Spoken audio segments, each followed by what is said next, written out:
बंदियालवी कहते हैं मीलाद ना मनाओ, मीलाद ना मनाओ, जिसका मीलाद मना रहे हो उसको मनाओ। पता नहीं यार समझो कि नहीं समझो, समझो जरा हाथ तो खड़े कर दो यार। मिशने मुस्तफा जिंदाबाद, मिशने मुस्तफा। मैं बिल्कुल कोई मनफी गुफ्तगू नहीं करना चाहता, मैं ऐसी जगह पे हूं, मैं सिर्फ समझाने के रंग में गुफ्तगू करना चाहता हूं। मीलाद ना मनाओ, जिसका मीलाद मना रहे हो उसको मनाओ।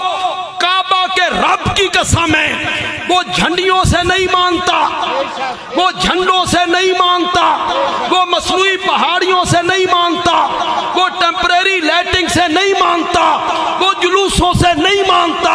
वो तब मानेगा जब जिंदगी उसकी सुन्नत के मुताबिक गुजारो, फिर मान।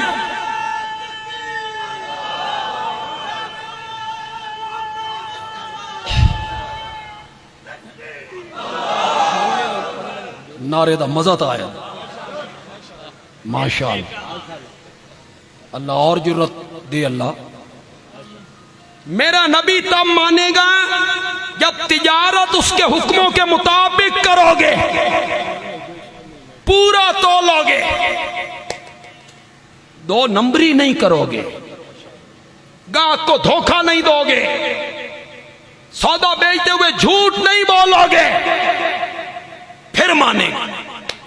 अगर उलमा ने आपको बाजार में आके ये पढ़ा दिया है ना कि तुमने झंडियां ज्यादा लगाई हैं, नबी राजी हो गया है, अल्लाह उन उलमा को भी समझ दे, अल्लाह उनको समझ दे। उनको कहना चाहिए ताजरो अपनी जिंदगियां मेरे नबी की सुन्नत के मुताबिक गुजारो, तिजारत उस तरह करो जिस तरह मेरा नबी कहता है। सीरत अपना लो,